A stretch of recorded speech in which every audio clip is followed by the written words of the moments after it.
Okay, so I've added a few things in light of the discussion we've been having. So it'd be nice, you see Western U.S. is down here. I want to talk a little bit about stress in North America, fault strength, and things like that. And so it's a good time to have discussion. And since I'm talking about tomography next week, if I don't get to the end, I could finish it then. So let's have some time if you want to discuss some of these other subjects. If not, I will get there.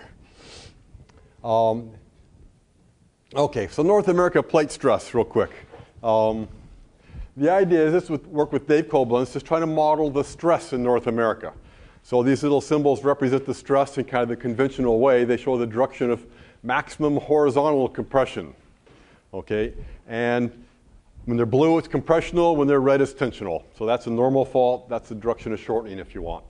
Okay, so that's the data that we're trying to fit in a two-dimensional model with a focus on the Western U.S., of course.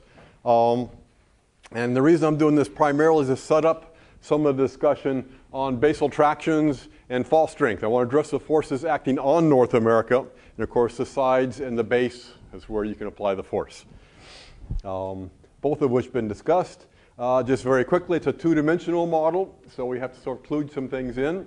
But we're going to take this representation of North America, okay, the Western U.S. here, Mid-Atlantic Ridge up there, and we're just going to push and pull on the sides, add basal tractions, and anything else we could think of, and try to find what the values of the coefficients are for each of those loads. That's the strategy. And the inputs, there are three kinds of inputs very quickly. Well, plate edge loads, this just represents a normal and a shear traction on the side of North America at the San Andreas Fault. You can imagine doing that all the way around. Basal tractions, we've taken a global flow model, Becker and O'Connell, which gives a flow field. They know that quite well. Everybody gets about the same result because we know where the dense stuff is in the Earth. What we don't know is the magnitude of the basal traction, largely because we don't know the asthenospheric viscosity. So we've taken this field and applied it, but with unknown magnitude. We're going to try to find that magnitude. And we've applied a root in here, and we'll give two tractions to that specially, just in case the root is more coupled to the interior. And also gravitational potential energy. High mountains want to gravitationally collapse, and so you see the high Western U.S. and the high Mid-Atlantic Ridge both wanting to spread, so that's high potential energy. Total side comment, but the Mid-Atlantic, all spreading centers don't have uniform potential energy. It varies a lot. So a common assumption really isn't right for that. So that's the idea. Maybe I said most of that already. Okay, I just want to say a word about modeling very quickly. The idea is that here's North America in the computer. We can apply loads, gravitational potential energy, edge forces, and what have you. And we don't know the coefficient, so I imagine a set of volume knobs down here for each of these loads. And we just tweak the volume knobs, get the predicted stresses, we try to match the observed stresses. And the goal is to minimize that misfit in some way.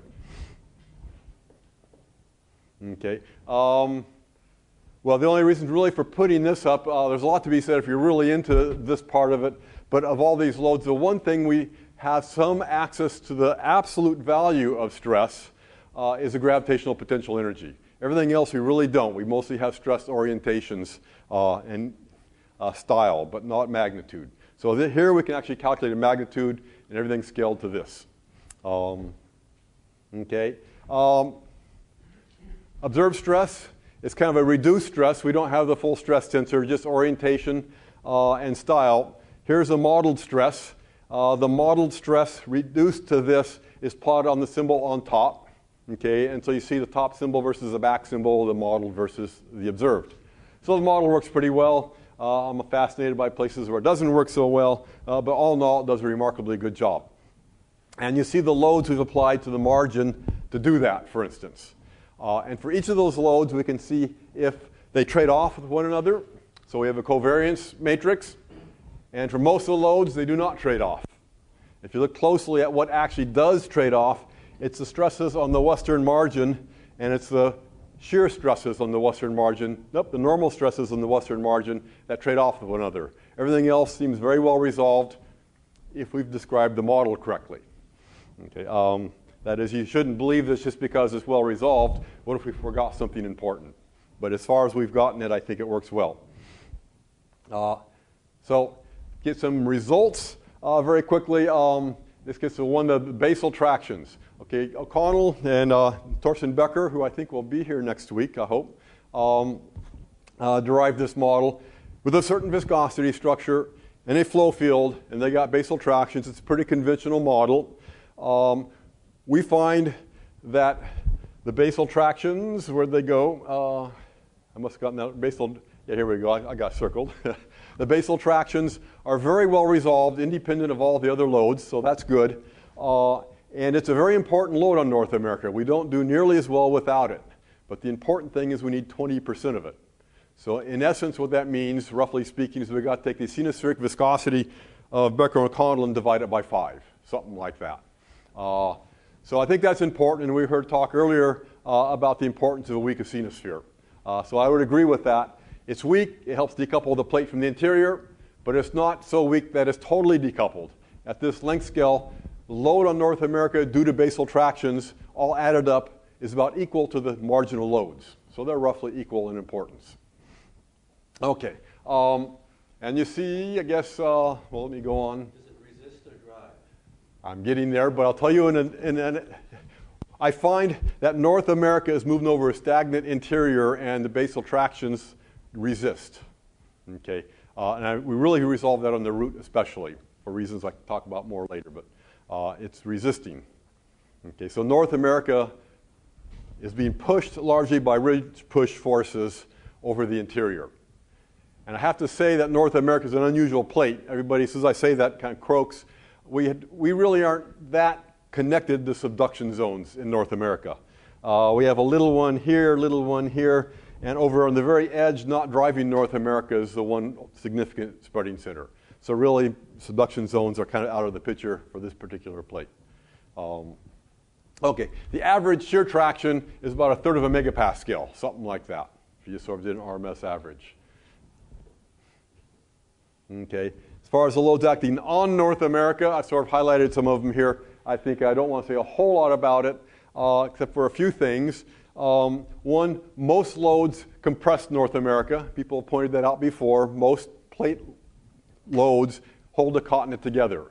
And the one load that really can pull them apart, that's common on a continent, is subduction zones. And here where you see Cascadia, for instance, Cascadia is tending to pull the continent apart in that little spot. Okay, so is the Aleutians, by the way, trying to pull. The other thing is, since we have gravitational potential energy giving us a scale, we have the absolute value of stress in this model, in this two-dimensional model, and so we have so many teranewtons per meter of fault length.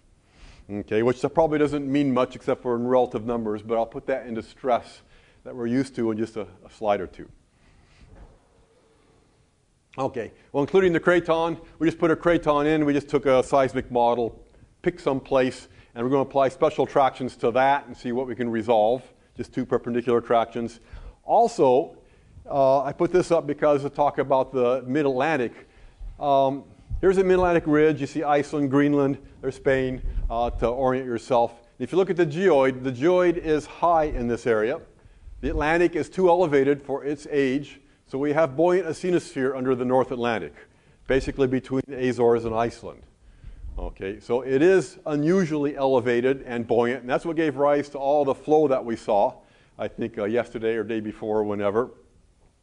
The geoid suggests, first of all, even by the sign, but also the shape, that this buoyancy is confined by the cratons, and it seems to be flowing out between them in some sense. Okay, if that's true, you can imagine hot air in this room. Well, I didn't mean it that way, I suppose.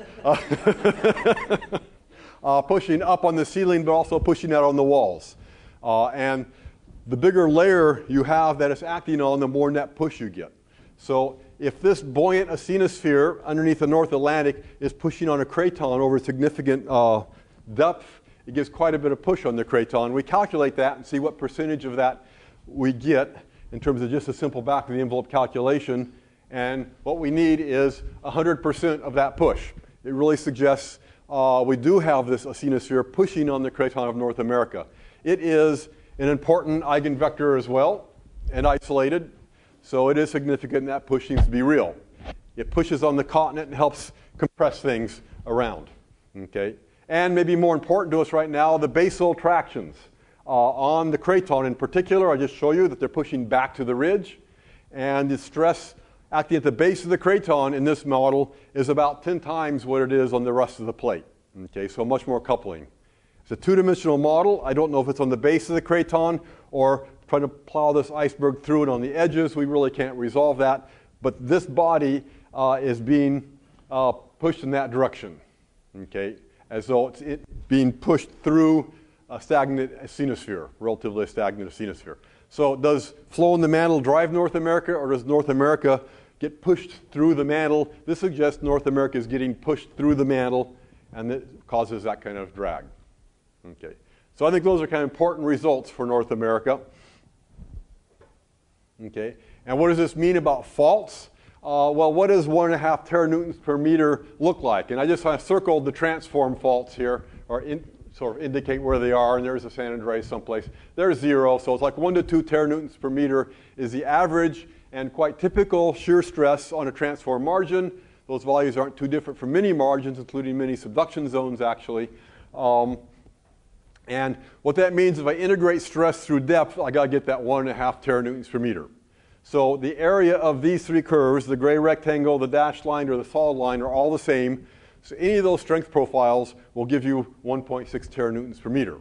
Okay, so you want a strong crust, you want a strong mantle, take your choice. Whatever, even in the strong mantle case, you're getting up to 40 megapascals in the mid-crust. Okay, and if the mantle is weaker, you're getting up over towards 100 megapascals in the mid-crust. So stress levels are that level, I think, and other modeling to show that too. You know, also from Peter Bird and Wörtel and other people get the same kinds of answers. I say that because I come here, is the San Andreas fault strong or weak? It depends on who you talk to. The people who model rupture like a fault to start rupturing, velocity or displacement weakening, and of course as it's slipping it stays weak, and the only reason it stops is it runs out of shear stress. That is not the case. Okay, the average stress drop of an earthquake is 3 megapascals, and we're way up here much higher. So an earthquake starts and stops at about the same stress level, it just drops a small fraction. There might be 10 earthquakes worth of stress or more on the San Andreas fault. So you need transient weakening to do that. On the other hand, if you were to calculate the coefficient of friction of the San Andreas fault in this model, you get about 0.1 or even maybe a little less. So in an overall geodynamic sense, you'd have to call that a weak fault. So that's about what the result gives. Okay. I want to say a few words about stress to the San Andreas, especially to the geology people, because I think this is kind of interesting.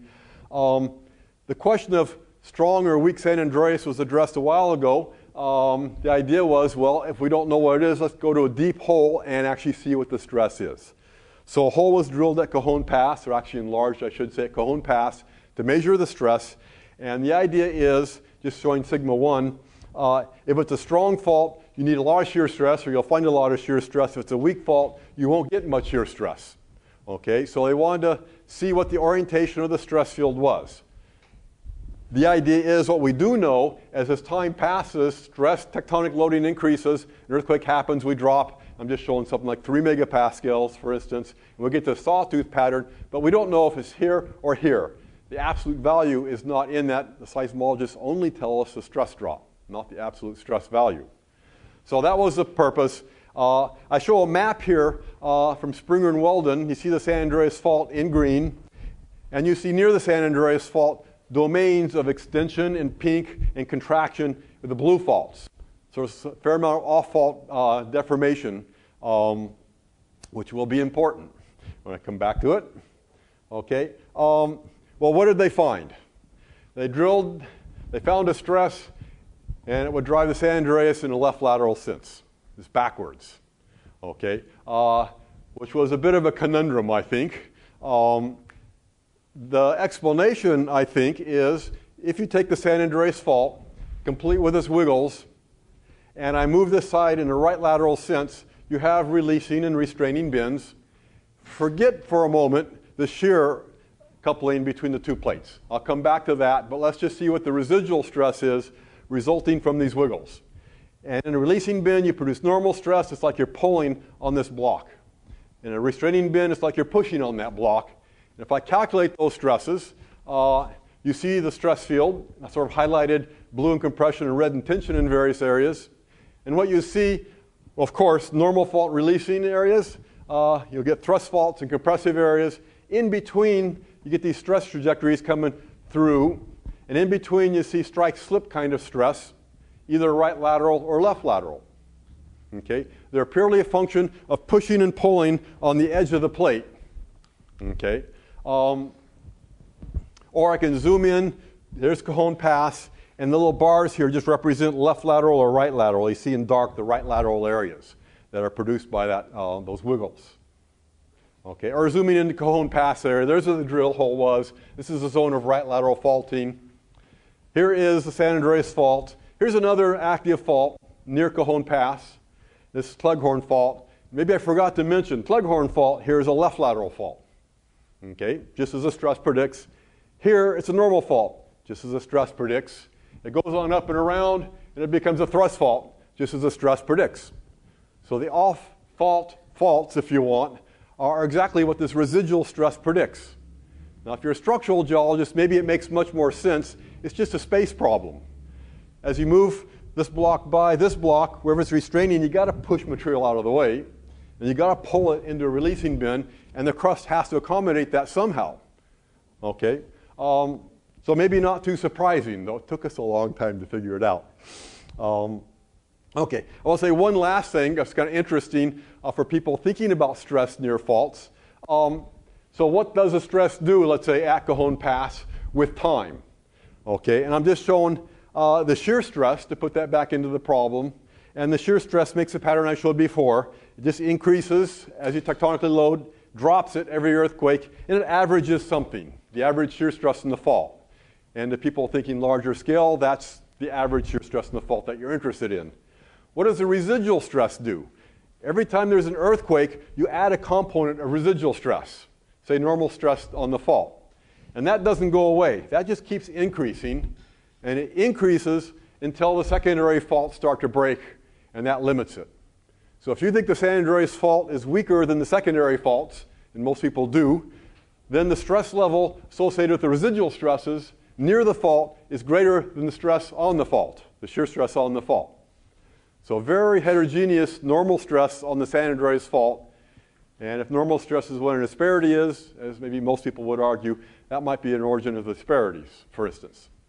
So I'm trying to paint a picture of a heterogeneous field. I should say, whatever the wavelength of the wiggle is, by the time you're about a third of a wavelength away, this stress kind of goes away. The pushes and pulls all balance each other.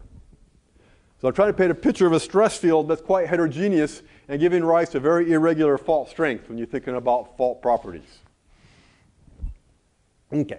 So I'll just end, I guess, well, maybe I said most of this already. San Andreas holds at least 30 megapascals of shear stress from the plate-wide modeling, but it's very irregular in strength. And if it's holding, say, 40 megapascals, and an earthquake is a 3 megapascal stress drop, here's before the earthquake, there's the 3 megapascals after the earthquake.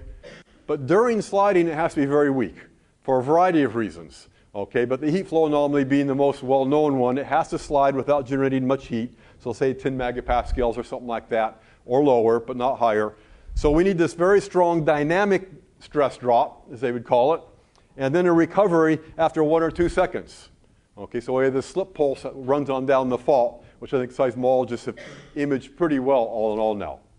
It's kind of an interesting picture. I got to say, if you think about elastically loading a lot of crust with a fault in it, if a slip pulse runs along and it's only active for 1 second, you're really only seeing out with the S wave going out and back maybe 1 or 2 kilometers. That's all the elastic loading, all the elastic energy you have access to in that time. The rest, when the fault stops, it gets reloaded, but it's not sliding anymore. During sliding, you only have that little narrow zone of energy at your access. Okay. On making geology.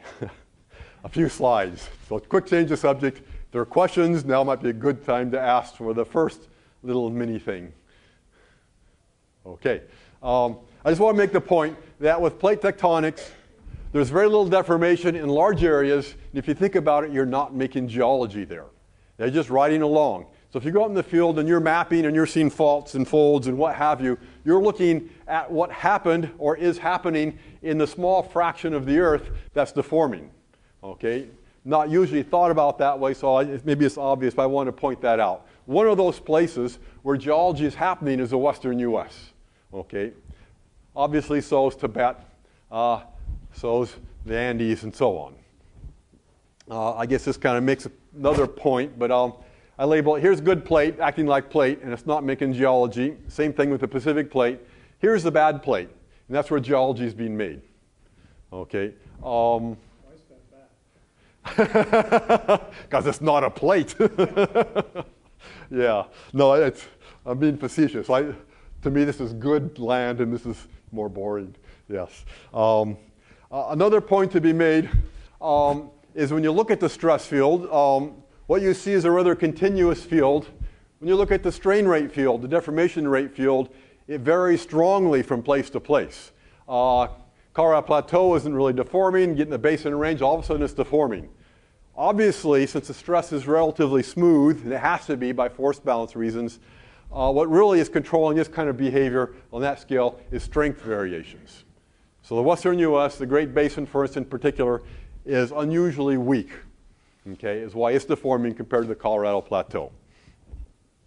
Okay, and just a word on plateaus, since we're talking about sort of mountain building and plateaus, as we mentioned. I circled the four major ones I thought of, and just try to characterize them. They're all different. Africa is being held up by a lot of very buoyant mantle at depth. Lower mantle in particular, and upper mantle.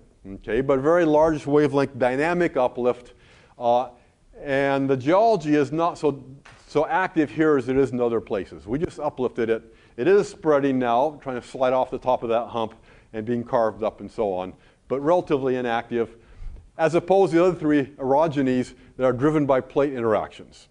And of those three orogenies, two of them are contractional, continent, ocean, continent. So they're in the stage of what we think of as active building. And in that way of thinking about it, the western U.S. is sort of in a post-orogenic collapse. It's after the contractional event, and now it's coming apart. To me, it's part of the orogeny, but basically called post-orogenic collapse. If you think about the Wilson cycle, the forces that drive this happen to here, and now they're let off, and all this high country is just going back. The force the energy that you put into that mountain system is now releasing itself and spreading the continent back out. Okay. Western U.S. history. Any questions on making geology?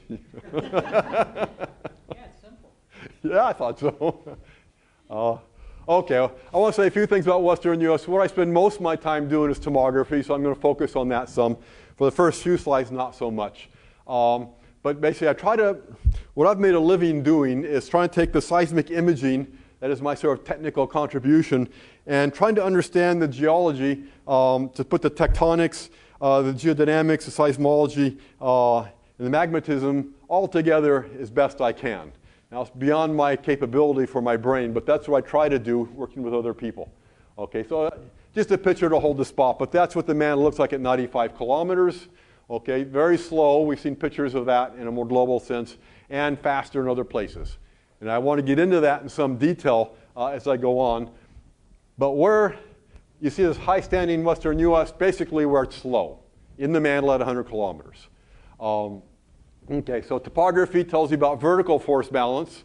This is what gives rise to the gravitational potential energy that's so important. And I try to combine that with tectonics. I just grabbed a picture from Jason Salibi I'll come back to that shows aspects of laramide orogeny, which is key in all this. Okay, so here's my brief history in 100 million years of western U.S. history. I'll slowly embellish that with time. I divide it pre-laramide, laramide, and post-laramide. Okay. Pre-laramide, we had normal subduction, a through-going volcanic arc. Quite what you would expect from a textbook. Okay, laramide, lots of subduction at a rapid rate, but the magnetism almost turned off, and the contraction got very intense, very far inland. Okay, it's a very highly compressive event. Post-laramide, everything turns around. Shortening turns around to extension. Amagnetism, it becomes very, very magmatic. We get this ignimbrite flare-up. Okay, so there's the western U.S. in a nutshell. Oh, that's the last little detail. Well, it's 30 million. Yeah, no, okay, the sand race. Okay, extension started while we still had subduction going on. Okay, but with time, Mendocino Triple Junction Spreading Center hit the margin of western U.S., and with continued motion, triple junctions migrate away, make a sand race fault in the middle. So we are slowly evolving to more and more of a transform margin. In fact, North America now, from basically the tip of Baja California to Alaska, is dominated by transform processes. We've got little anomalies here and there, but it's a very long transform margin on the edge of any plate. Okay, I'll give a little more detail to that. And this timeline, things sort of move with time. I'm sure the geologists have a word for what that is, but this timeline is basically for the Pacific Northwest, because I want to come back to that later. So I've just plot here the pre-Laramide, the Laramide, the post-Laramide on this timeline, and the volcanism and tectonism. Pre-Laramide, we have subduction, and here's the Jurassic arc, for instance. Just a through-going arc, looks pretty good. Okay, we're accreting some stuff, but let's not worry about details. There's a volcanic arc. During the Laramide, it all turns off, and we get these thrust faults way far in. I just sort of show a map from Eric Ursulov, I think, that shows the thrust faulting pattern in the Rocky Mountains. But we move from the thrusting out here, which is fold and thrust belt-like, eventually to this sort of basement chord uplift, which just means there's very little sediment. We've contracted the basement on these more higher angle faults and lifted crystalline rock up to be exposed in the Rocky Mountains here. I mean, more fold and thrust here and down south, but here we've got this strange Sierra Pompeianus-like thrust faulting event. Okay, so amagmatic, intense thrusting. Okay, amagmatic usually means to most people flat slab at the base of North America. I think when Craig Jones gets here, he has a different idea, modifies that slightly for what's going on, but essentially that's a common view, and I think Craig would agree with that, except for maybe just tweak it slightly. So flat slab subduction for the amagmatism and contraction. Then when it's all over, you remove the slab. It's the base of North America, and how does it get off? And the best record of the pattern of removal is in the magmatism. The plate itself is cold. The subducted Farallon plate at the base of North America is cold, protecting North America from any magmatism, refrigerating North America. And when it gets off, as soon as it gets off, you see this here comes up, hits the base of hydrated North America, and boom, you get all this magmatism instantly, virtually. And how did that pattern look? It starts up here 50 million years ago, 53 when I get to it, and it sweeps north to south across the Great Basin. That's showing you the pattern of slab removal. Okay, I don't show it to the south. The south is kind of moving out of Mexico and coming north. Both trends going to, but never quite getting to Las Vegas. Okay, glad somebody got it. Okay, and I think I mentioned, but this event that's very magmatic is associated with the core complex and this very strong extinction. They go hand in hand. So where would the Nevada Plano have been on your first diagram? The Nevada Plano is at what is now the Basin and Range. So and this has not been restored, right? This is not. This is on today's map. Yeah. So on today's map, Squash it. Yeah. you would take that red thing and you just make it a north-south. Undo the extension, and in here you had the pre-Laramide thrusting during the last stages of volcanism that made this very thick piece of crust. Okay, the so-called Nevada Plano here. Okay. So it would have been an Andean type. So if you want to sort of draw an analogy, this is more Andean-like in that you had this thick crust, and behind it you had the Sierra Pompeianus, which you call the Southern Rocky Mountains. Draw the analogy, yeah. And amagmatic, just like in the flat slab sections. Gene, is there evidence that there was as flat slab subduction further to the north? Yes, and south. It seemed to be starting here and most intense along this swath, and I'll get to that. The amagmatism seemed to sweep out from that, and for maybe 5 million years in much of British Columbia it turned amagmatic, and then it ended. And I'll talk to you about how it ended when I get there. But it didn't, it appears, if I used magmatism as my fingerprint for it, it was not flat very long here or in Mexico, not nearly as long. Just an observation. I mean, something that seems different from the Andes, though, if we think that we understand that where the slab is steepened, Yeah. doesn't go into an extension. So there's something else going on here. Yes. That's true. I mean, Sue's point was, here, as this comes apart, let's say starting here, we get all these core complexes in extension during a time of subduction. I'll come back and talk here. This is a time of accretion, and we initiate subduction here. So we just put a little young slab in the mantle, which is free to roll back. So maybe that's why it extended here, which was the most profound core complex part, actually. Is that related spatially to this curvature? I mean, we yesterday heard from Dave that this kind of curvature is probably associated with rollback, which would allow extension to occur. I'll get more to that, but in a nutshell, yeah, this part, I mean, I'm going to tell you later that this tore through here, it had to have, and this kind of, the edge kind of rolled back, and at least in this part, it just seemed to roll back and form an ancestral cascades back here. This part from north to south, maybe just continue to roll back sideways too, or you can imagine any way you want to get it off. We really don't have an image of that. But you see the pattern of removal. Either it rolled back or it buckled and pulled this in and then went down that way. Something like that.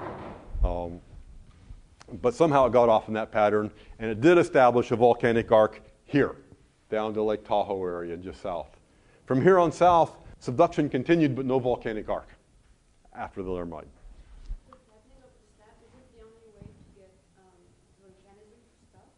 It may not be the only way, but I think the region that we see the volcanism stopping and the thrusting very far inland that requires exceptional force, probably not applied at the edge, but at the base to get it in and not shortening here, I think both speak to a flat slab as the probable cause. And I'll show you images in the mantle that kind of support that idea some too. So yeah, no, good question. For a long time that was a vigorous debate, and the people who didn't like flat slabs have gotten so beat up they just quit. So do you know enough of the pre-Laramide lithospheric condition in terms of its thickness and thermal structure? We have a fairly good idea in places from xenoliths at various times. I'll come to the xenoliths for the Montana, Wyoming, Colorado area, where we have a pretty good sample of it. And we have more xenoliths going on down into Arizona. We have much less since here. I think George told you quite a bit about what we know about the Sierra Nevada structure that was accumulating through time. And of course, as a volcanic arc, the lithosphere that we normally think of, it wasn't very thick, it was hot. But we were forming all, we're accumulating all this restite with time. In between, it's harder to say. This was shortening a lot, and people shorten this in different ways and different models. We don't know so much about this. Well, I can say, well, it's interesting. 650 million years ago, we had a rifting event that took probably Australia or something away, and this was a passive margin. This was the margin of North America. The hinge line is right at the edge of the basin and range. That line was formed then. So from here on out, after rifting, the margin subsided in a typical continental margin kind of way. Everybody takes that to be a cooling event.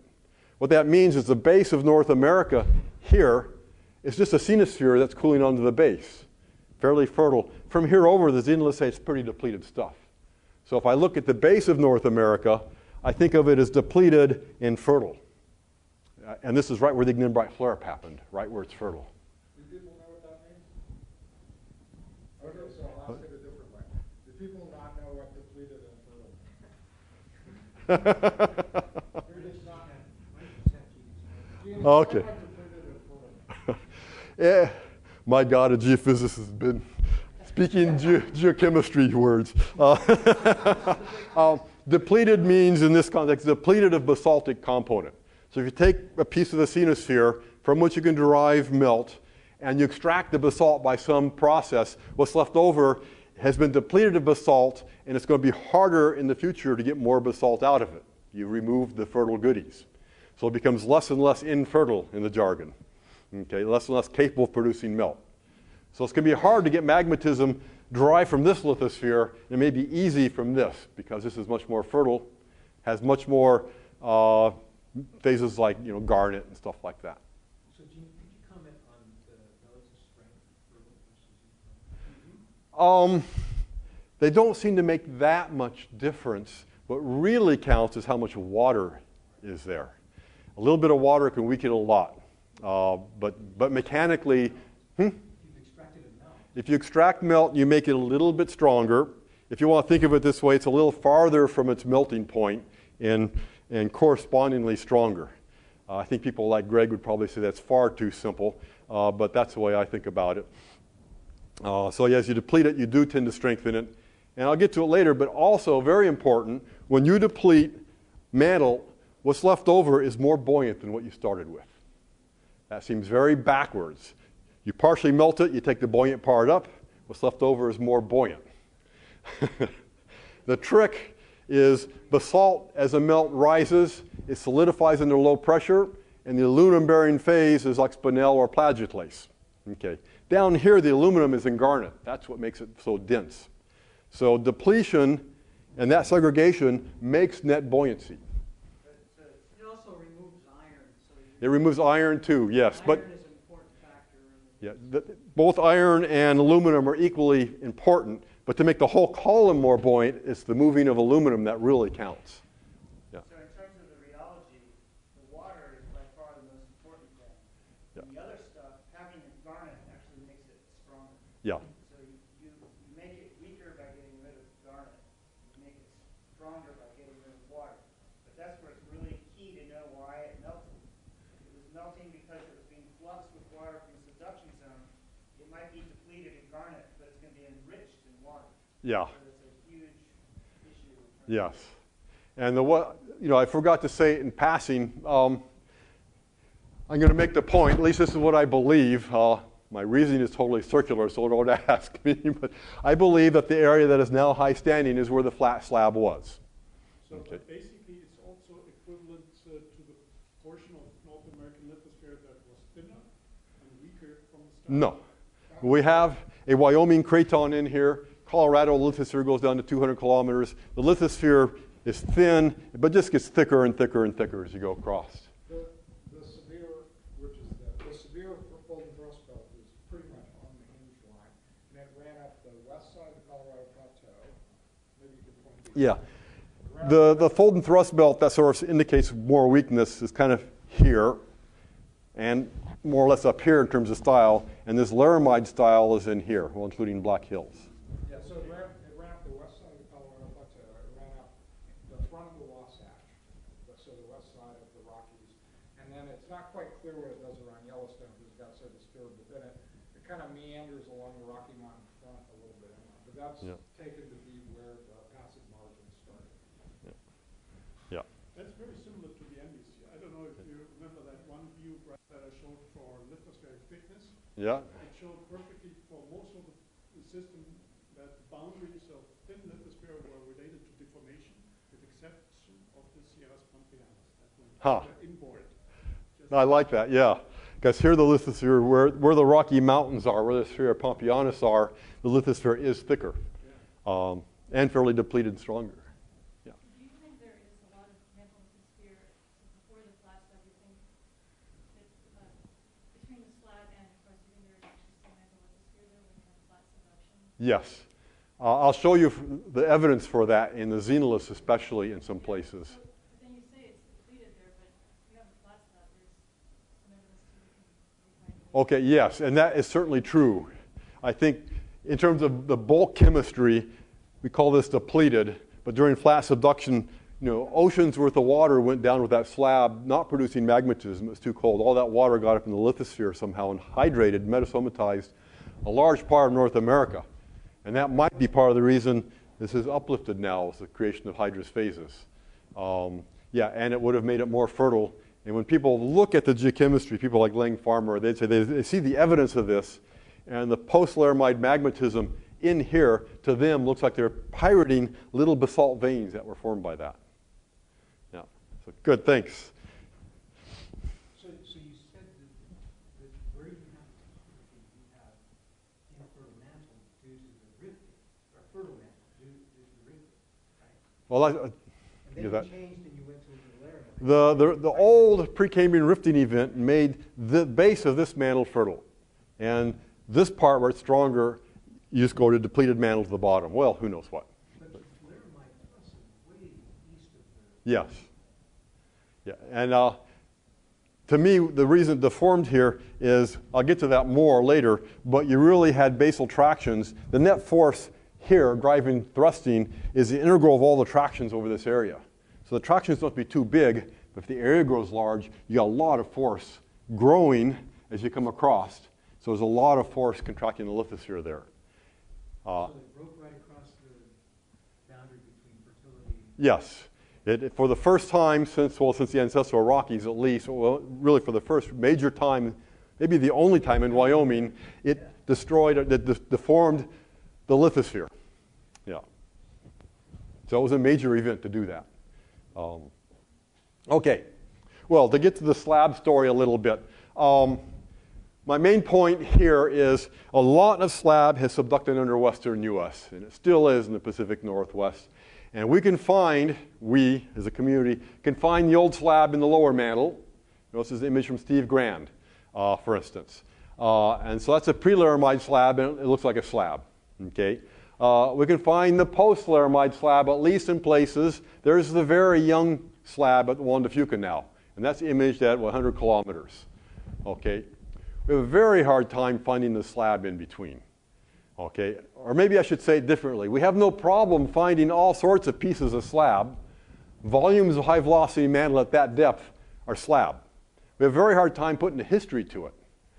Okay, so we're trying, and I'll tell you some history of some of it as we're thinking about it. But there's a lot of fragments that, this is the slab that was flat underneath North America and came off, I think. And Is that little area right there? This is the Sierra Nevada drip. It's not like an underplated plate. I'll get to that later. George is between you and me. Yeah. I'm going to talk quite a bit about this blue stuff and this blue stuff, and passing comments about that. You mean the plate? Yeah. This. I'll say a word about that too. Okay. No, that's the Isabella anomaly. This is the Isabella anomaly, the Sierra Nevada drip, whatever you want. I have one slide for that, just to poke at George. Actually, we don't disagree that much. But Before we go on, all these pictures, they have the same color scale or not? And what is the color scale? the colors on all of them, but maybe this one I've put a scale. This is the, but I think at this depth, in the P waves, about plus or minus 3%. Okay, and I haven't mentioned it yet, and I really should have. This imaging, this work, tons of it from beginning to end, is the work of Brandon Schmatt. Okay, an exceptionally good student. So whenever I say we, I mean Brandon. Okay. Except when you mean Steve Grant. Yes. Yeah, exactly. Okay, so to put some thought to the little model for that, anyway, pre-laramide, approaching the laramide, here's the Farallon plate. It's starting to come up. Okay, during the severe orogeny, when we have this very intense thrusting in what's now Nevada and parts of Utah, okay, making the Nevada Plano. Okay, I say this is coming up because the continent submerged. Mitrovica and other people have talked about that, Wagernus quite a bit. The dynamic suction here pulled the continent down and made this Cretaceous seaway, which I may show some more pictures of later. But we still had a volcanic arc. Okay, through-going volcanic arc. I showed the old depleted lithosphere, and here's the Paleozoic, Mesozoic lithosphere, the hinge lines right there. Okay. So, Gene? Yeah. You're saying that such suction is what caused the inland city, not the loading of the full thrust pump? Yes, definitely. Yeah, it goes all the way over to the Great Lakes. Yeah, the loading of the fold and thrust belt, you can put a load here if you want, if you think that's really a load of some sort, and talk about the fluxural wavelength. It doesn't go over and make the Cretaceous seaway. So the suction pulls up this plate and pulls down the surface. Yes. Yeah. You can think about different ways. I mean, the geodynamics, you want to really sound fancy, you say you got plate, you got coronal flow, you got dynamic suction, that's pulling that down. Fundamentally, it's vertical force balance. Okay, the weight of this slab pulling down pulls the surface down, and that pulling down, it wants to rebound up. That up force and that down force have to balance. Okay, but don't do it in a vertical column.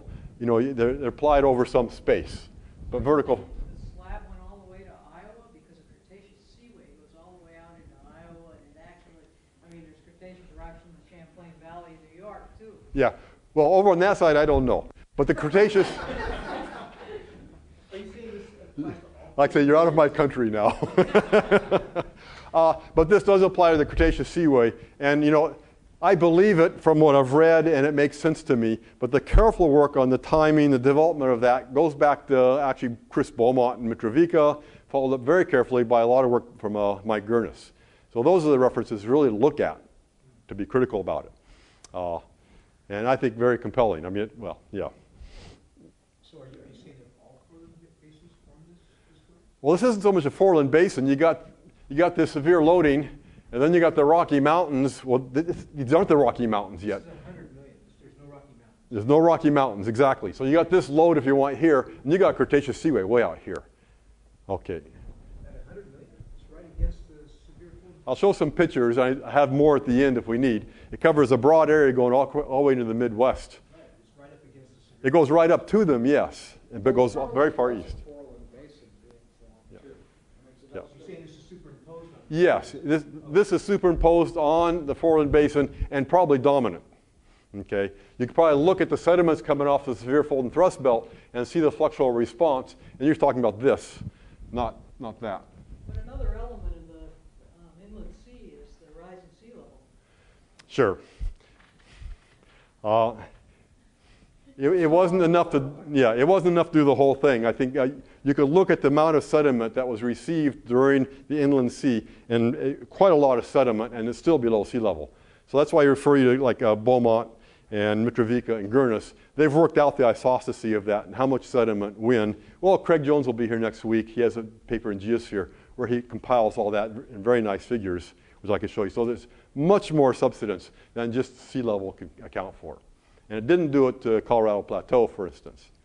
In the longest wavelength, it's just also dynamic topography from kind of the mantle convection in the region. Yeah, I think the overall mantle convection, that is, all the slab that's subducted is all poling down, and a lot of the slab is over here in the lower mantle, but it too is sinking and pulling down. The deeper it is, the more it pushes on the core mantle boundary, but it's still flowing and pulling the surface down. Okay, so thanks. There's much bigger scale flow that is also doing that. Well, there's one of Craig Jones' figures right there. Okay, this is from Gurnis's group, and just net isopachs, I think, up at 95 million years or something. And you see the seaway, okay, Rocky Mountains. Okay, it is centered on the Rocky Mountains at 95, but going very far east. Here we are at 70. Okay, this is from Craig Jones' work. He'll be here next week, so it'll be fun to talk to him. You see the isopachs. But the point is, this is below sea level and receiving sediments at 70 million years ago. At 65, now it's not. So we have a sense of the motion. Since then, we lose track of the uplift of the Rockies. Pretty much, because it's above sea level, we have very little reference. And people debate with their life different uplift histories. Okay, was it high right after the Laramide, or did it really come up more recently, or some combination? Okay. I don't know. I didn't look at them. I can't. I'll have to get the paper. The point is, it's receiving quite a bit of sediment below sea level at this time. Okay, and now it's above sea level, and it's really not receiving sediment except for internally drained basins and the like. Okay. Okay. I said that already. Okay, so that's the Laramide. The post-Laramide was this complete switch, and two things really characterize it: the ignimbrite flare-up and the metamorphic core complexes. And they go hand in hand. Okay. Here are the metamorphic core complexes from old classic paper that I stole off Craig Jones' website, but I think it's a Coney paper. And you see the core complexes where a lot of extension is thought to have occurred. These are the hot core complexes. Where it's been worked out by people like Phil Gans, what they see is magnetism starts first, and then the core complexes extend. So the idea is this crust has gravitational potential energy, wants to spread in some way. You'll weaken it and allow it to extend. Okay, that seems to be the picture. Okay, but anyway, so here's the magnetism starting up here, propagating. Here we are at 21 million years. That's almost when it's over. Here are the two sweeps, almost to Las Vegas. All the little dots are where there's magnetism, and it's kind of left behind a lack of magnetism now. Okay, it started at 53 million years up here. Okay, so that's the sweep from the NAVDAT database. Okay. Well, now I'm going to get more to the mantle imaging and talk about the structures more and more. I think we have a lot of clues from the mantle. And this is just to represent, in case I forgot to mention Brandon's name, some of the imaging that he's produced in P waves and S waves both. So we'll compare some of that later. And with the scale, a little over 3% and 6% in S. Okay, I just want to say a few words about the technique. I'll say more about tomography next week, but here's US array, the regular set of dots. That's a transportable array. And you see also a whole lot of other arrays, which are a combination of what I just sort of call flex arrays with Earth scope, and also legacy arrays, if you want, some of these. Okay, and many people were involved with Pascal experiments earlier on, deploying around Staker Plain, Yellowstone, and other places. Then it's taken all of that data and picked the arrival times of the various waves coming in to see how advanced or delayed they are, and that's our primary data. I'll talk how he does that a little more next week, but you got the idea, I think.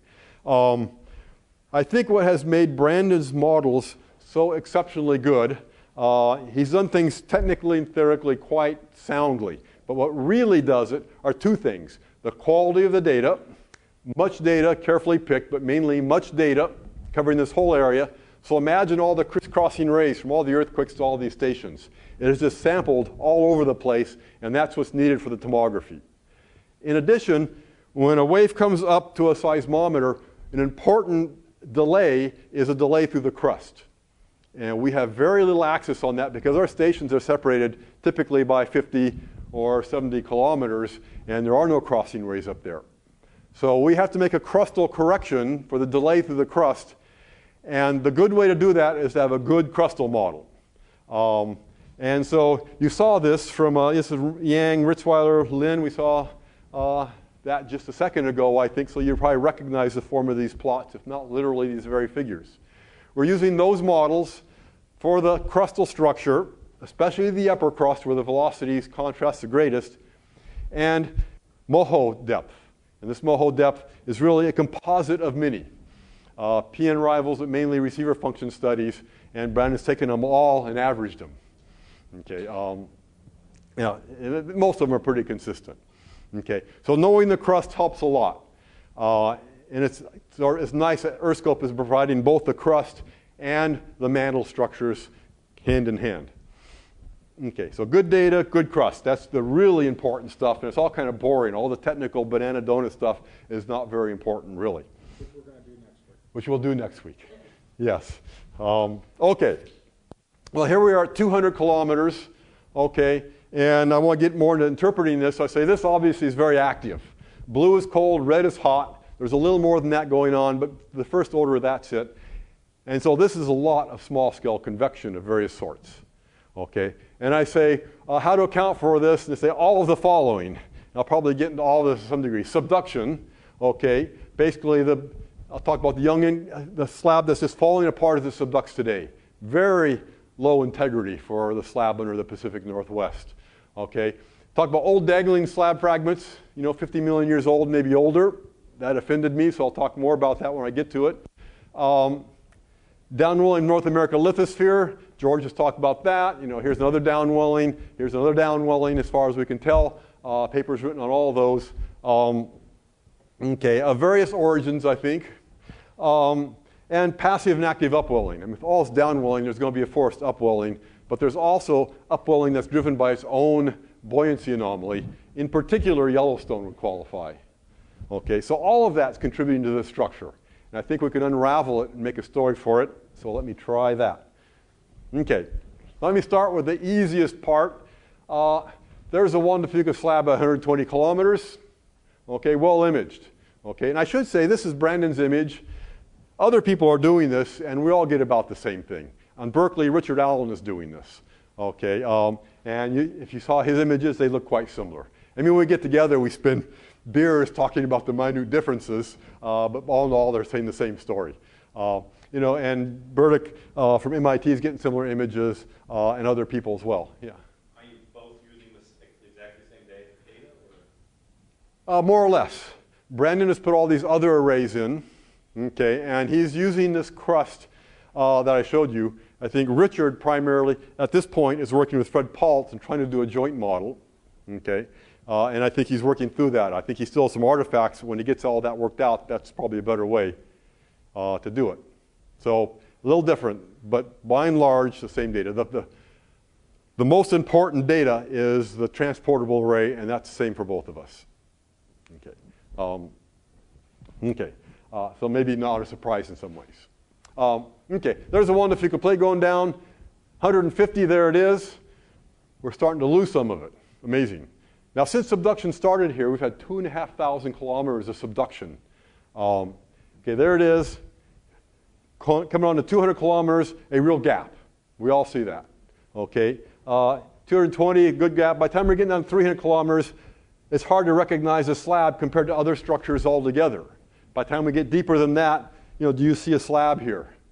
Okay, we really can't follow it down. I'll show you some cross sections where maybe we sort of can, but it's not totally coherent, or the slab doesn't totally hang together. To me, when I look at this anomaly is unusually large for the youngest plate going down, and here's a gap. So I think back to what Dave was talking about yesterday, when you got a narrow slab going down, what it wants to do is buckle and go down like this. It's very easy to buckle and push this ascenosphere out of the way. Other ways, it makes a parachute. So it really wants to make a tongue and go down. It looks like it's torn here, and it's buckled going down, making this unusually thick, fast slab here. Okay, but this is, that's not our picture of a subduction zone. That's acting more like putty. Okay, it's just not that strong. And then after 300 kilometers, we can't find it really much at all. So if Dave modeled that, then he didn't have any slab at 185 kilometers, would subduction still happen under Oregon? Well, we submitted a paper 2 weeks ago to EPSL, and using sort of my proprietary recipe for weak slabs, we predict a lot of these blue spots, and it's really starts off as, we model 40 million years of subduction, sort of the post-Laramide segment, and it just breaks the Juan de Fuca slab, or Farallon, just breaks up into small segments, and then each one starts to curl as it sinks. And my bias is that it's just weak. Slabs are just weak, and that it's an interaction with the mantle flow that's dominant in bending them. It's not an inherent strength in the slab that's making them, the space problem is making them buckle. It's mantle flow that they're interacting with that's making them buckle. But either way, they're breaking up and buckling. Blueness isn't strength. Blueness is Coldness. Yeah, it's velocity. There's slab fragments. Eugene, would you say that there aren't any slab fragments under Oregon at 165 kilometers? This 185 kilometers, that's slab. So a little bit coming up there. That's slab. I don't know if we have any hanging down, but otherwise not. It looks like it's really torn apart. That's what I was just saying, that There's a big gap here, yes. We recover that gap using plate reconstruction. Yeah. No, I've heard about this, and it's really neat work. We recovered several gaps, and we recovered some sort of horseshoe-shaped segment. Yeah, the horseshoe, that's always... I think it's further down, like yeah, 400 or... Yeah, it's not the best slice, but you see it here. A little deeper, you see this horseshoe right here. But what about that low velocity anomaly right in front of where the slab's missing? This is the biggest mystery to me. I won't waste a whole lot of time speculating. But Sue point, if this is a gap and the weight of the slab, this could be flow through the gap. Okay, this thing is sinking too. I'd make the argument this may be upflow related to that. I don't know what that is. If you go to certain depths, it's a dominant anomaly. How do you make something that slow at 300 kilometers? So that just totally baffles me. But let me get on with things I think I understand better. But to get back, to follow up on Dave and that question, it looks like the weak Farallon slab has been subducted is being torn apart. And the basic mechanism that I think Dave is arguing for is subduction zone moving this way, asthenospheric flow this way with North American motion and sinking slab. You're taking this slab, stretching it out, and it's breaking. In fact, it's the first time I've heard an explanation for how Yellowstone, how Columbia River basalts might have come through. Slab may have been torn by this process there. But anyway, I wander. Okay, this is the easy part. We see the slab, and it's falling apart as we go down, but we see that much of it. Okay, there's a cross-section. That looks like subducting slab. That's the best I could find. Okay, this is across northern California, across Nebraska, and across the Great Plains. Okay, there's the Juan de Fuca, this strange shingling. I'm sorry, but that's the best we can do. Here it is going across the transition zone and then probably on down. Okay. Yeah. Incidentally, we recovered this exact shape in our forward model with that gap, and that little gap is due to the transition from the Farallon plate being forward advancing and then transitioning to becoming a retreating trench. That's the type of shape that occurs as a consequence of that. Perfect. Yeah, well, that's our dynamical explanation for why the plate motion has that transition. But this is the product of that. Well, that makes abundant sense. I've always wondered, if you just do the sinking velocity types of calculations, that happens right when the Juan de Fuca starts reorganizing itself. So, perfect. It also happens at the 410. You've got phase transition. We'll get to that more. This cross-section, yeah, there. But other cross-sections, you see other things. So I would, not overinterpret that. That's like a bullseye on the 410. Yeah. I don't know, yeah. And also on the 660. So Yes. It's like a tube going down. Yeah. And how it interacts, it does seem to, I don't know. Okay, the other thing I say to say, interesting, if I forget to say it later, there's a lot of blue mantle going down to very great depths beneath the Great Plains. Okay, that exaggerates, that's not typical of the whole thing, but it's very common. There's a large volume of mantle. This is Proterozoic lithosphere. This isn't Archean shield. The Archean is way up here someplace. Okay, this is all accreted stuff. But it's right, to me, the only explanation for that is it's the leading edge of the Farallon plate that got left after flat subduction. Okay, so I may get to that later. And I'm seeing more and more that slabs can hang around for a long time. And I want to address that when I get to it because they aren't supposed to do that, right? Okay. Okay, let me move on. I wanted to get this first in this story here. As I go through, I guess, here we are, 200 or so, almost 200 kilometers. I just outlined this blue thing.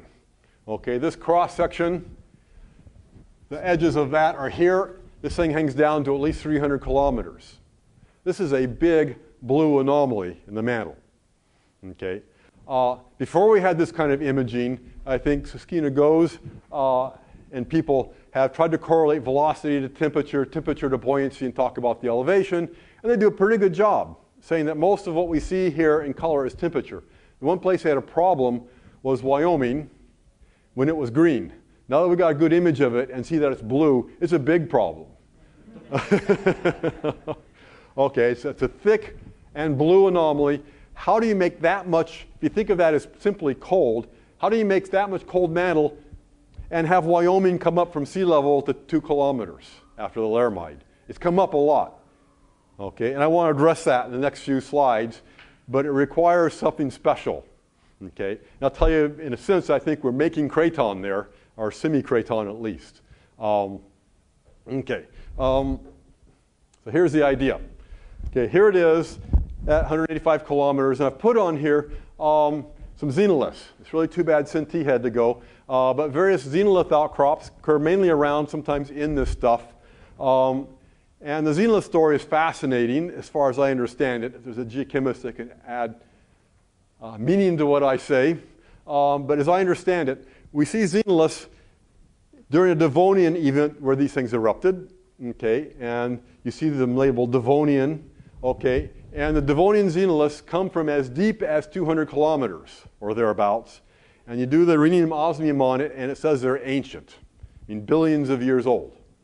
Okay, so that's Wyoming craton going down to 200 kilometers. Okay, then the next event that happens xenolith-wise is right after the Laramide when the magnetism kicks up, and we're seeing xenoliths. And again, we see ancient xenoliths going down to 120 or 150 kilometers. And then we get xenoliths from greater depth, but no longer are they ancient. Okay, so something new is down there, and these authors, Carlson and a lot of other people, Egler, argue that it's a function of the laramide orogeny, which I agree with. Okay, so the idea is, here's a Wyoming craton. The standard picture of a craton is highly depleted mantle from the Archean, not convecting. So beneath that, you cool on a thermal boundary layer, just cool on some normal cenosphere. So depleted, and then normal mantle, all sitting there, roughly neutrally buoyant. And I'm imagining that during the laramide orogeny, you took off the base of North America up to these kinds of levels. So mechanically eroding the base, leaving most of it there, but coming up to 120 to 150 kilometers. Some of these, they brought up diamonds too, right? There are diamonds, yes. The ones that are red there, the ones that you say are not ancient, do those also bring up any? I don't think so. I think they keep finding more and more diamonds, but all the ones I'm aware of are the state line ones, and they're the Devonian eruptions. Yeah. There's a really neat paper by actually Chris Beaumont again and Claire, I'm forgetting her name. Maybe.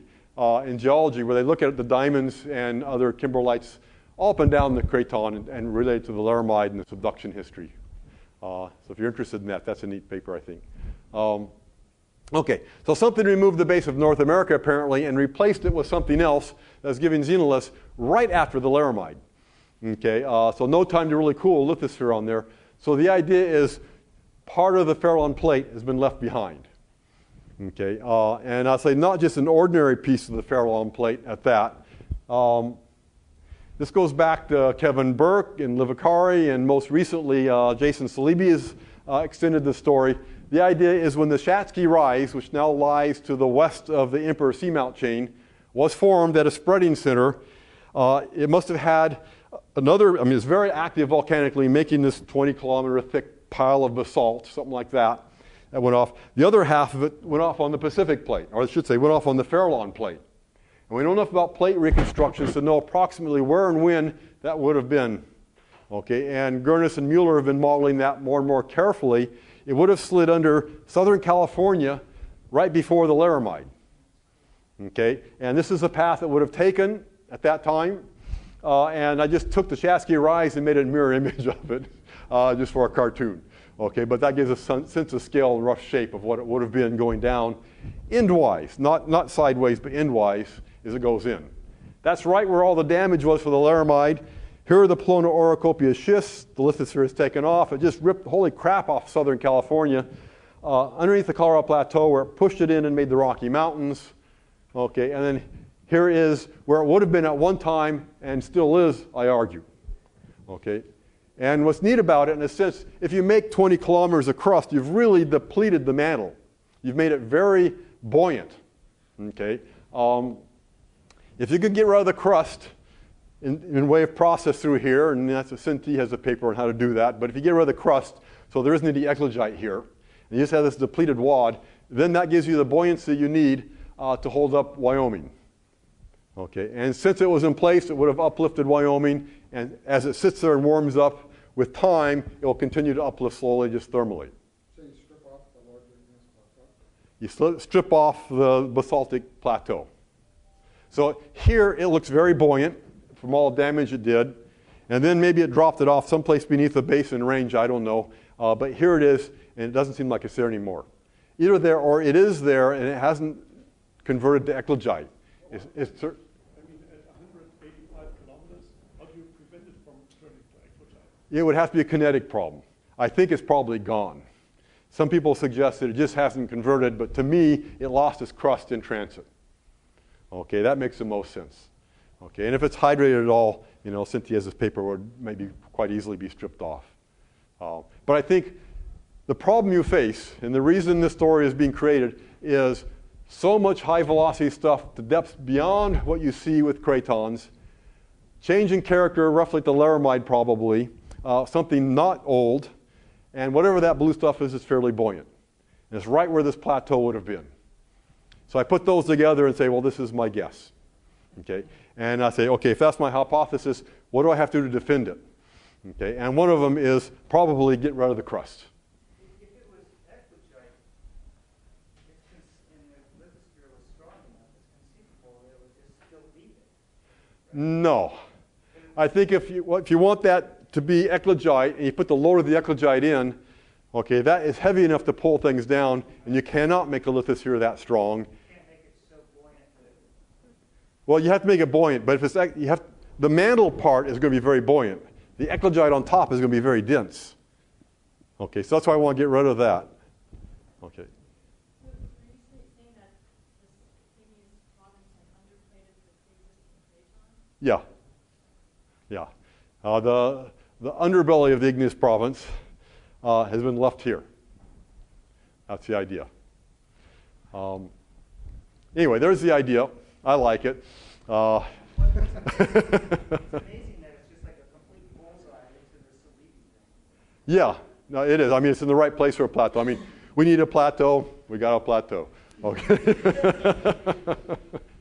No, it works fine. And I did some quick calculations for buoyancy here if you're interested in what numbers you might get. But How thick was the Wyoming craton at the time that it got underplated by the... well, there I turn to the xenoliths to say the depth, the barometers are that you remove the mantle below and the interfaces between 120 and 150 kilometers. That's the resolution on it. Okay, so maybe 150 kilometers and up is still old, maybe 120 and up is old, and below that is younger. We're getting xenoliths at least from the margins, and we're imaging it down to say 300 or 300 plus kilometers, something like that. Okay. Yeah, get on to more controversial things. No. That's probably the most wowie-zowie idea. But let me get to this one, which really kind of astounded me too. Here's a high velocity feature you see at 200 kilometers. And I want to talk about a little bit of western US tectonics for the last 55 million years or something like that to get to this.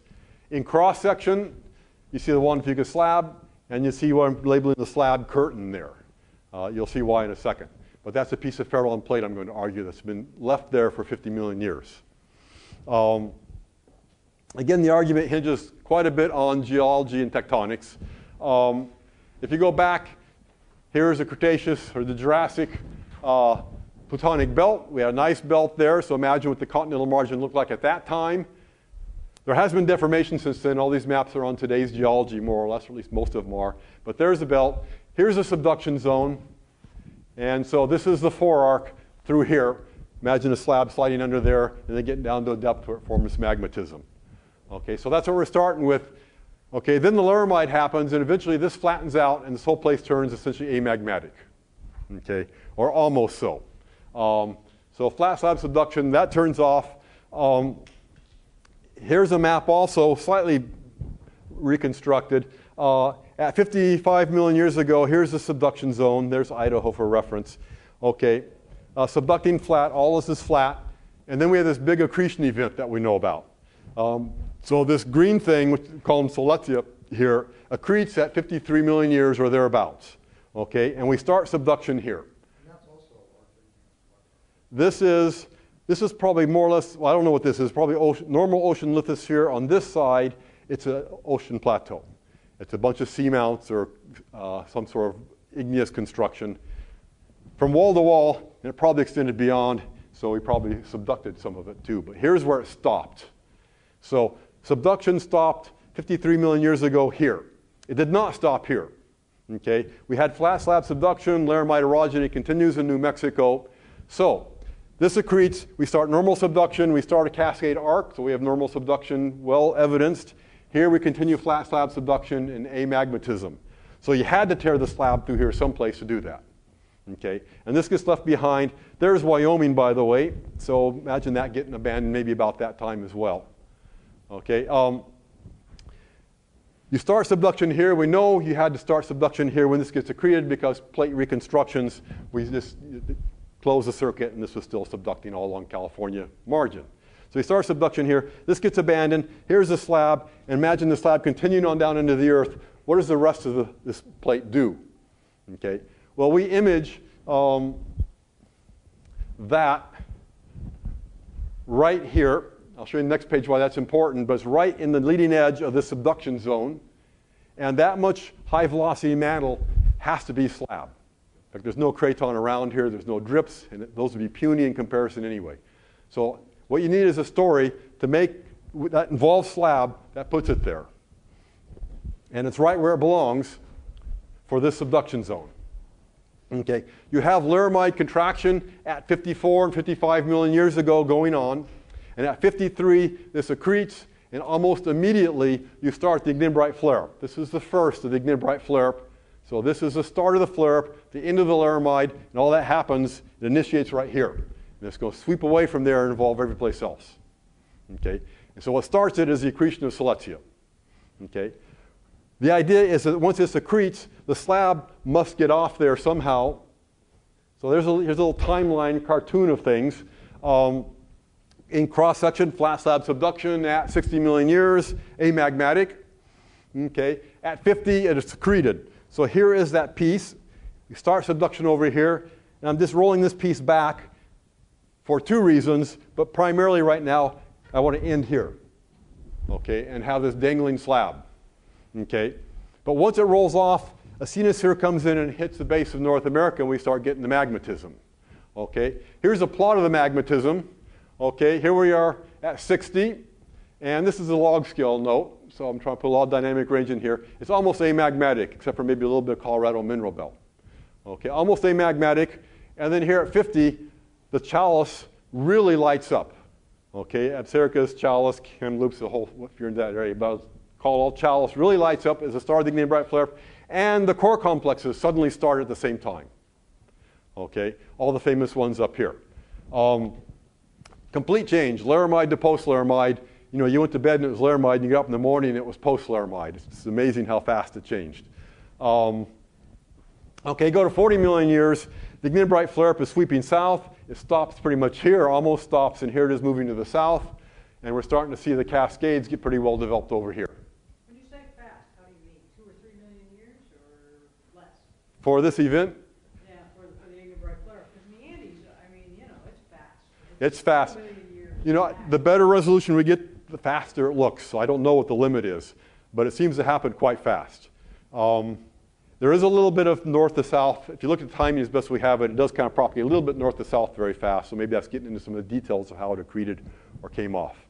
Okay, but anyway, it starts up quickly, so the slab comes off.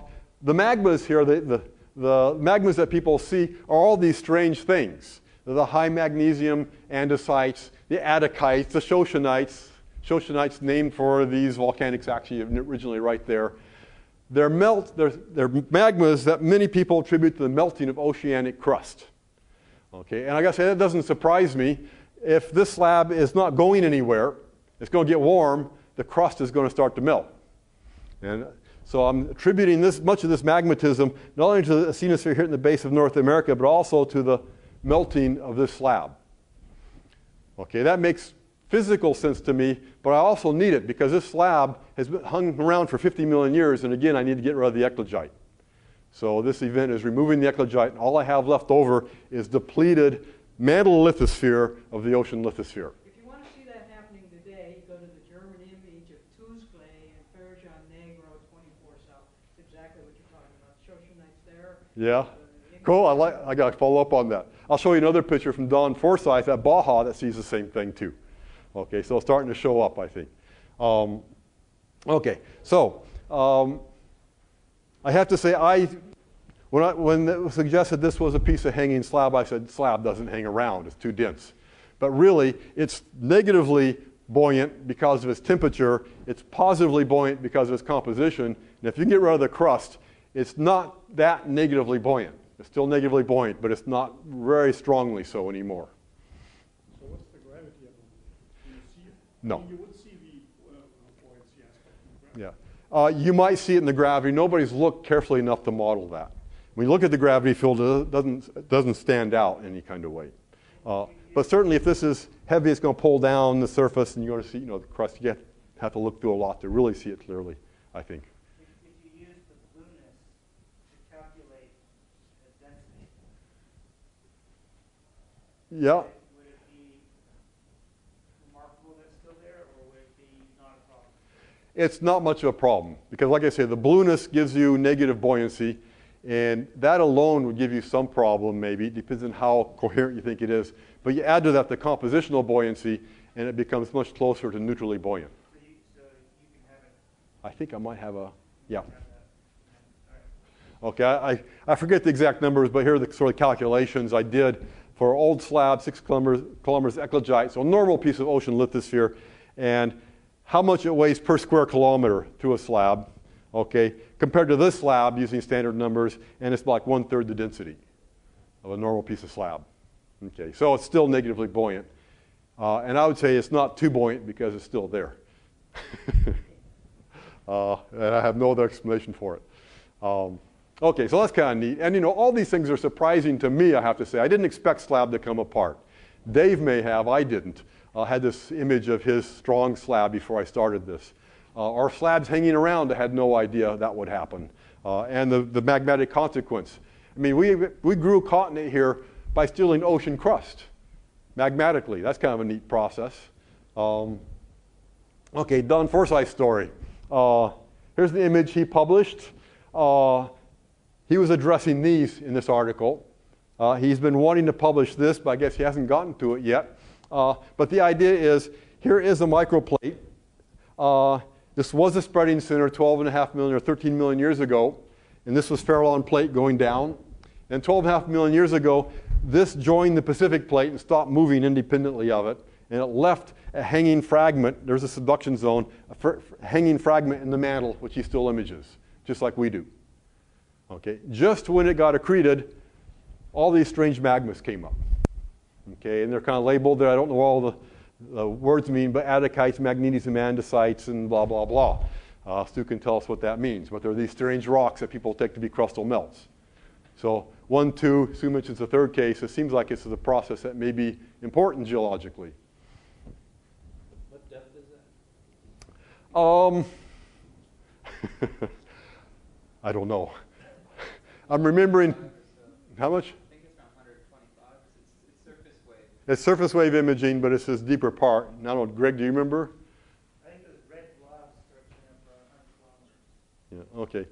So it's maybe 100 or a little deeper or something like that. It's not 200, it's not 20. Yeah, I think it's like 125. Yeah, something like that's what I remember in that range, but I forget. Oh, a side comment. I can't help it. Ocean lithosphere is stronger than continental lithosphere, all things considered. So we've accreted this piece of ocean lithosphere that's dense and strong into the northwest. And there it is. Okay. Okay. Tectonically, Sierra Nevada's moving this way. Here's a big shear zone, real deformation. Here, no deformation. This is a rotating block. I exaggerate slightly, but the geodetics kind of show that. Flexural strength from Tony Lowry, it's strong. Okay, it's really kind of neat. Okay, that's also the Black Sea, the southern Caspian Sea, other places where you've accreted ocean lithosphere, low, strong deformation just goes around it. No. And I say the Great Valley, maybe I will say the Great Valley as long as Jason Salibi's not here, but he would argue that maybe that's only part of it. Okay, so here's this rigid block rotating. This, if you know the geology, if you walk on the ground here, this is North America geology. So I was arguing that since the slab we image is down here, this is the forearc, and Silesia is under this, but still left there. I mean, we never had magmatism here after accretion, so we never pulled the slab out. So this whole thing is just kind of rotating as a block. Where's the top of the dangling slab? The dangling slab comes up like that. Kind of wraps right around that thing.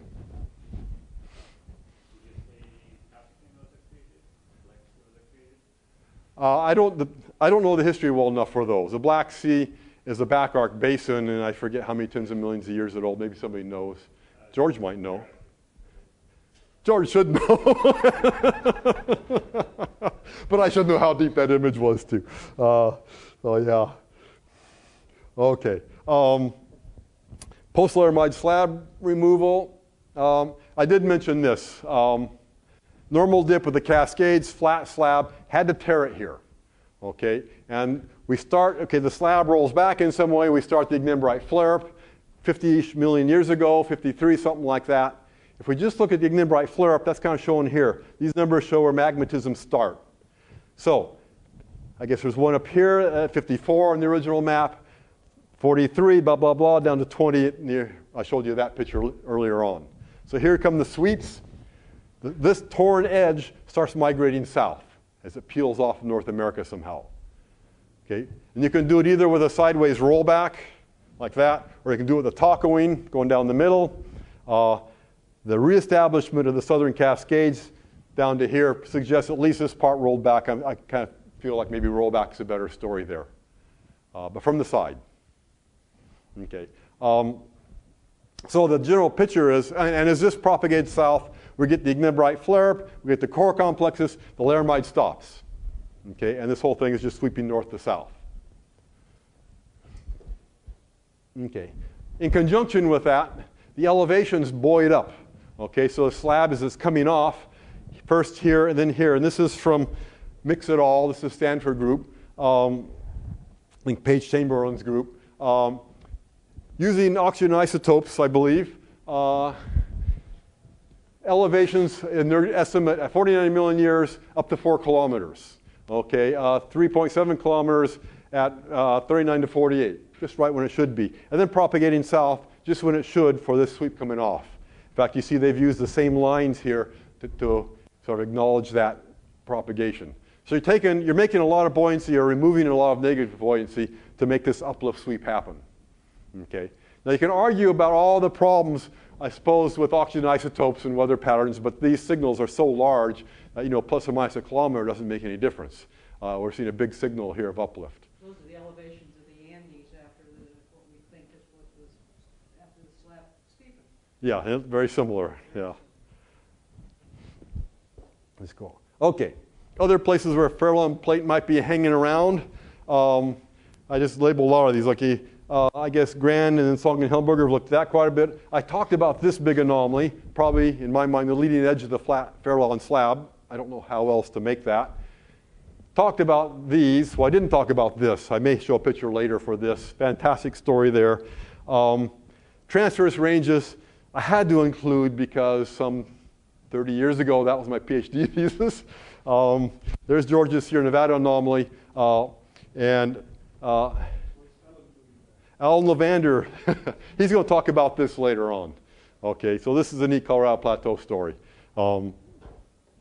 Okay, my PhD thesis.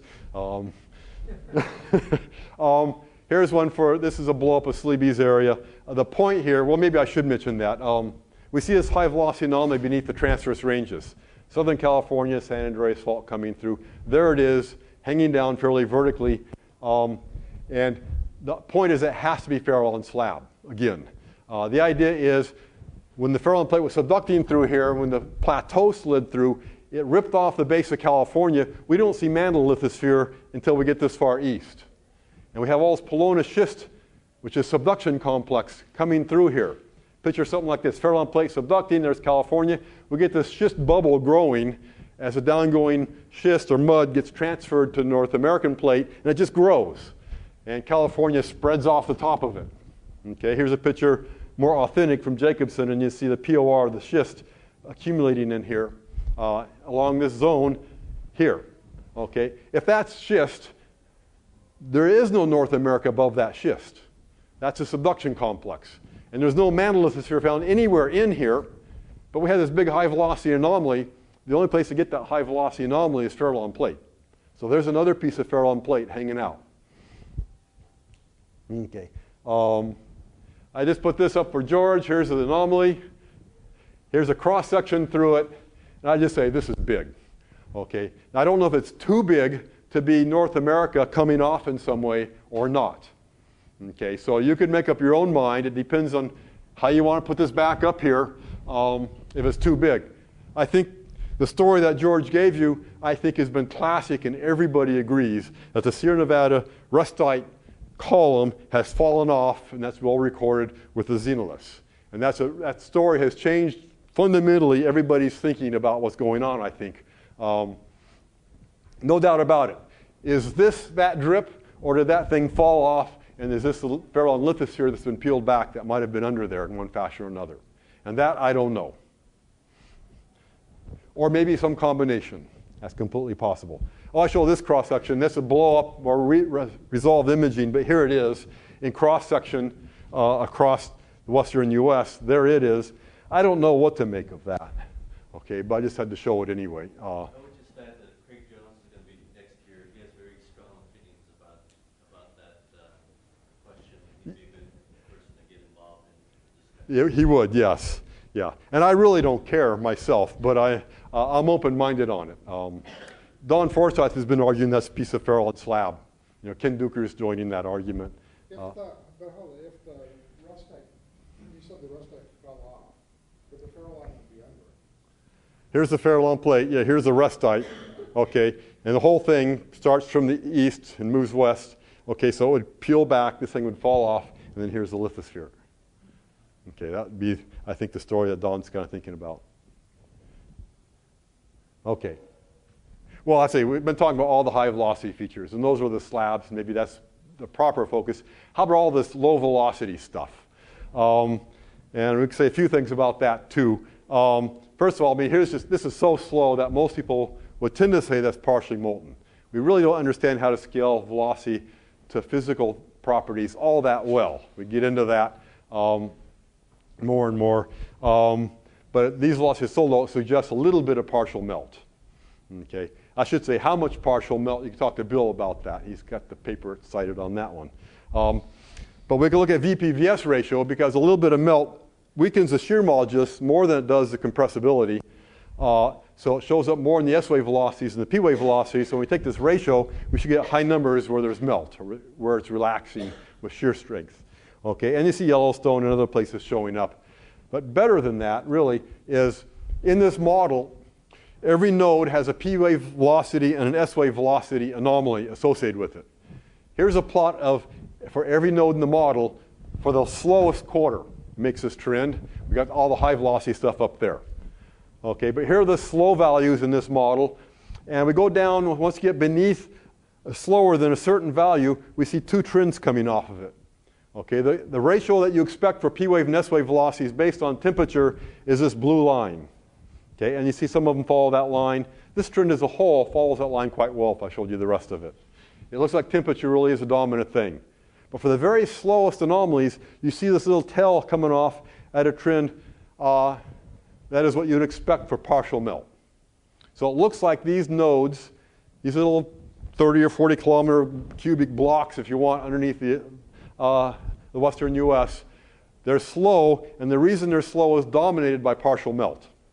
Okay, and where do we see them? At 90 kilometers, Clear Lake, where the toroidal flow has this poloidal or upgoing component and decompression melting, right where the geysers are. Okay, Salton Trough, passive spreading, Rio Grande Rift, Yellowstone, and the Severe Basin. What do you mean by dominated by partial melt? Say, what do I mean by? What do you mean by dominated by partial melt? Oh, it's slow, and if you say, why is it slow? It could be because it's hot, or it could be because it's partially molten. Okay, and how much, well, once you get in the partial melt domain, how much partial melt it takes to reduce the velocity depends very critically on whether they're little blobs, tubules, or films. Yeah, but whatever it is, it's dominating the velocity. Okay, and if it's in films, as most people probably think, I think Greg would probably agree, you know, and people look at these films probably dominate, that has the strongest effect on the shear wave velocity per percent melt of all geometries. At a recent conference, Louis Bell presented a painstaking 3D image, very similar to the one that Bill used when he calculated seismic velocity that was in 2D. Yeah. And his 3D image matched basically the model that you and Bill had for 3D velocity really well. Yeah, I heard that. I was very happy, of course. Actually, Bill did a lot of great work taking 2D to 3D very rationally. I couldn't have done that. But all the people who look at partial melt, depending on what geometry, get this kind of trend. It's just how much partial melt does it take to go down here is a question. But if it's in these film geometries, we're talking about maybe less than 1%, something like that. And we know it's down there. It keeps coming out. So there is some partial melt down there. Okay, if you go to greater depth, at 200 kilometers, the only place we see these slow nodes is beneath the Yellowstone affected area. Okay, so it looks like to get partial melt at 90 kilometers, you probably need a little bit of vapor phase. That's below the dry melting depth. So probably some water is involved in causing this melting. At this depth, you probably need unusual temperatures as well, which doesn't surprise me. Doesn't surprise me or you probably when I say Yellowstone. What would you get at 60 kilometers? I should pull that up. But I got to say, first of all, 60 kilometers, we really start losing a lot of resolution. Okay, so I'd hate to believe it too much. But if you just did this, you see a lot of area that has high VPVS ratio, and I wouldn't hang my hat off a whole lot. But that'd be interesting to resolve that better. I think the surface wave imaging thing she was talking about probably is the best access at much of that. Okay, and Yellowstone. I think I'm about at the end, more or less, but I have to show this. I've waffled on this one for a long time, but now that we have this image, I have taken a stand. Yellowstone, this cross section going up the plain, 440, 660, Yellowstone's a plume. Okay, I believe it now. It's not the plume other people saw. It goes down here. What people saw before, when I talk about tomography, I'll talk about streaking artifacts. Most of our rivals come from Japan and Aleutians, and they come up under here to Yellowstone. That corridor of rays, so many rays in that corridor, has given a false plume down this way. Now that we have crossing rays everywhere, we see this low velocity thing here. And it's a very complex plume. You can see it's broken up at, well, 410 and 660. Is that because of the interaction with the transition zone, or is that because of these slab fragments that you've been seeing, have intercepted it, broken it up? I don't know. Yes. Plumes, well, think about the, first of all, well, strength-wise, yes. I think this is probably, well, let me say something. Torsten Becker has modeled, when a slab goes in the mantle and rolls back, you get toroidal flow. Okay. If you just dropped Stokelets in the mantle, so they're the same strength as the asthenosphere, it's all poloidal flow, no toroidal flow. And by adding them together, you don't get any toroidal flow. It's a linear problem. So if the slab has no strength, it just buckles and no toroidal flow. So how weak does the slab have to be to lose toroidal flow? And if it's like 1/10 the viscosity of the asthenosphere, you lose half of it. It's kind of what he found, roughly speaking. So I don't know how much toroidal flow is going on down here. We have a lot of slab, and I don't know what its strength is. It may be 10 times the asthenospheric viscosity. So I expect it is stirring things up some. But I don't know how much. It's a good question. Okay.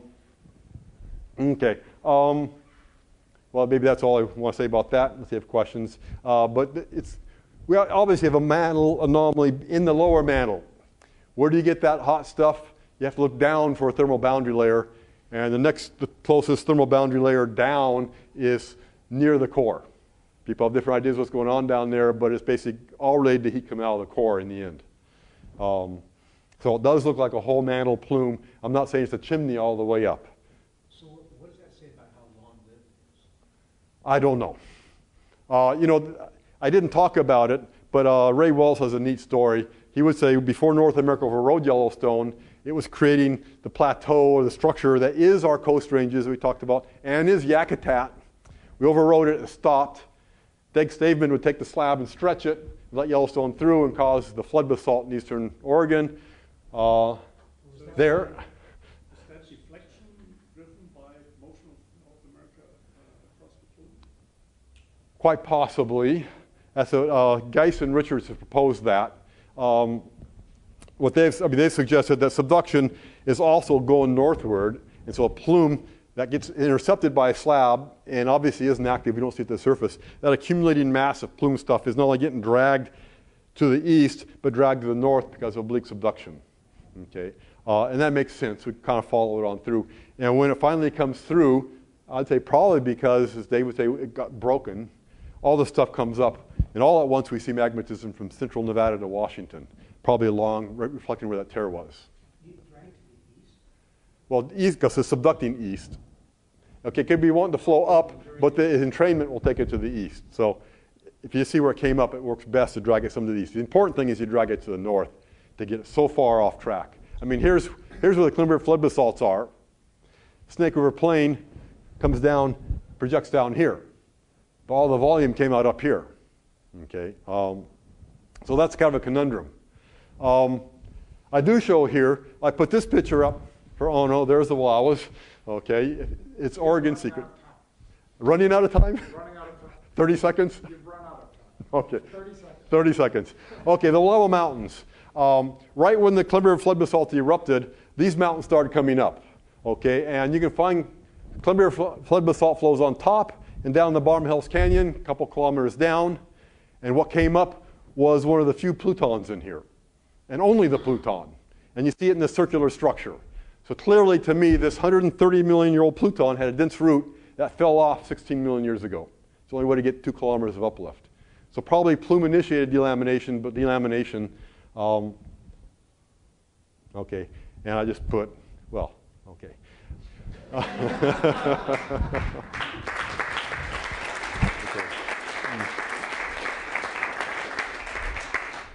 Imnaha Canyon, Hell's Canyon, Steens Mountains, those are the Steens basalts. Beautiful country if you like to see flood basalts. Okay. Questions? Everyone's just kind of knocked over with the hurricane of information. Has Well- anybody ever made an attempt to do a 3D balance? Of mass for slabs? Mass, but also the various fragments, how much ocean floor, how much contraction and deformation. In rough sense, but nobody has tried it since we've had these images. I think there are several, we and Caltech are starting to gear up to do that. And with these data, you could start doing it. Yeah, we can. The whole goal, of course, is try to make a history to see where these slabs went, to understand why they disintegrated and what effects they might have had. And like I say, I talked about Wyoming, I have some story for that. Talked about the Silesia curtain, have some story for that. But the rest of it is really hard to kind of put together. It's stuff that kind of fell off or subducted in some sense, and I think that Dave's models are reproducing it probably suggests he's on the right track. Yeah. More general question. If the crust is so easy to separate it from the mesosphere, is it really a general trend that the crust is easy to separate, or is something special in the fair of that? Well, I think flat subduction may want to do that. Sinti's model basically has it coming off because of serpentinization. So I would guess, because it seemed to have happened here, that it probably is nothing special about this slab, is my guess. So if you're working on such a problem, I'd hold both ideas in my mind and think about both options, see if you could distinguish them. I didn't say the chalice doesn't show a whole lot of garnet signature, but it looks like slab melts. So people who think about it would say that was the crust that was put at the base of North America, and the slab came off. And I didn't melt the crust down here. I melted the crust at the base of North America, perhaps. So it probably came off too. So I think maybe it's more general than, for flat subduction. Yeah. Well, I'll be around for the next week, so I'll be glad to talk to you about whatever. Can you say a little bit more about the northern migration of the plume? Where you say the flood basalts came out, and I didn't catch that. Okay. The history, there are the Steens Mountains. Here's the CRB. You see that's the pluton that came up and the scar that it made, okay? The very first eruptions were here, okay? Within probably 100,000 years, they were happening here and down here. So far faster than a plume head could flatten. So it looks like something came up along this trend all at once, okay? To get off track, you can see where on track would be. The idea is the subducting slab was also subducting to the north. The plume coming up was intercepted by the slab and didn't go through, no magnetism, so it got dragged far to the north. It deflected north. Yeah. From the subduction. Yes. And then when Dave pulls this apart, or Lynn pulls that apart, it all comes up and along a trend, which kind of makes sense for turning it this way. So do you think that the tear in Oregon could be hypothesized? I think this is something else. That tear may have been initiated somehow by something like that. By the burning through of the hospital? I don't think it burned through. I think it probably got torn apart and then found its way up. But if it tore like this, we get this ragged edge, and now this thing could sort of dismember itself, and that's what Dave's models are getting, is that kind of behavior. So it is behaving apparently reasonably. The models and the observations jiving. Why the Fairlawn slab really fell apart is because of its interaction with that fossil? No. It's still falling apart, and all sorts of other pieces of it fell apart all over the place. I think the hot spot had relatively little to do with it. Yeah. And where's your Silesia curtain on that pattern? Idobathus up and around like this. Okay, it kind of wraps right around that. Okay, and here's the torn edge.